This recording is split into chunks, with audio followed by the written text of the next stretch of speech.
નમસ્કાર, મારી Manjula Salani official YouTube ચેનલમાં આપ સૌનું હાર્દિક સ્વાગત છે. નમસ્કાર, આપની સાથે હું મંજુલા.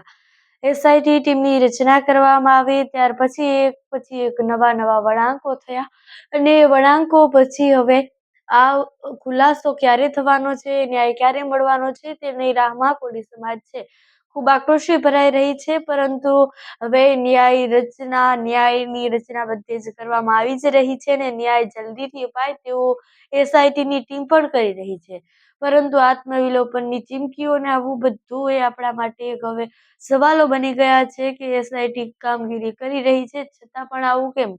જે ખુદ છે કે જેમને મારવામાં આવ્યો છે તેઓ એવું કહી રહ્યા છે કે મને પોલીસ પર વિશ્વાસ છે, તે યોગ્ય ન્યાય આપશે.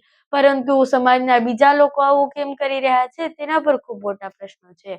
અત્યારે પીઆઈ ડાંગર અને પીઆઈ પટેલ બંને મહિલાઓની તપાસ કરવામાં આવી અને તેમાં પીઆઈ ડાંગરનું કોન્ફિડન્સ સામે આવ્યું. અને કહેવાય કોન્ફિડન્સ કેટલા બધા દિવસો થયા અને બધા લોકોને લાગી રહ્યું હતું કે પીઆઈ ડાંગર અને પીઆઈ પટેલ છે બંને કંઈક આ તપાસમાં કસર છોડી છે ને કંઈક તેમણે આરોપીઓનો સાથ આપ્યો છે. તેથી તેઓને બોલાવવામાં આવ્યા ને જ્યારે બોલાવવામાં આવ્યા ત્યારે પીઆઈ ડાંગર તેઓ એક કોન્ફિડન્સ સાથે ચાલી રહ્યા હતા. નંબર પ્લેટ વિનાની ગાડી હતી છતાં પણ તેઓ જલ્દી ચાલતા ગયા અને સાથે જ જ્યારે પત્રકારો તેમની સામે માઇક આગળ કર્યું તો તેઓ પણ કંઈ બોલ્યા નહીં ને ચાલવા માંડ્યા.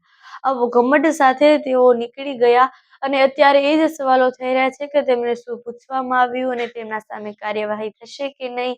અને સાથે જ એવું કહેવામાં આવી રહ્યું છે કે પીઆઈ ડાંગર અને પીઆઈ પટેલ સહારોપી હોવા જોઈએ.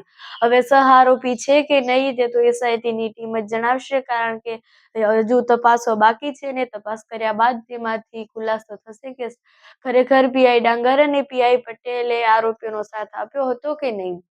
અને બીજા એ આકરા સવાલો થઈ રહ્યા છે કે કોળી સમાજ છે તે ઘણા દિવસોથી આક્રોશે ભરાઈ રહ્યો છે, પરંતુ આ એસઆઈટીની ટીમ છે તે કામ કરી રહી છે છતાં પણ આવી આત્મવિલોપનની ચીમકીઓ અને અનેક આવા ચીમકીઓ કેમ આપવામાં આવી રહી છે? સમાજ નીતિ અને રાજનીતિ બંને ભેગી થઈ ગઈ છે. રાજનીતિ સરખી રીતે કાર્ય કરી રહી છે તો સમાજની નીતિ સામે આવી ચીમકીઓ આપે છે કેમ આપે છે?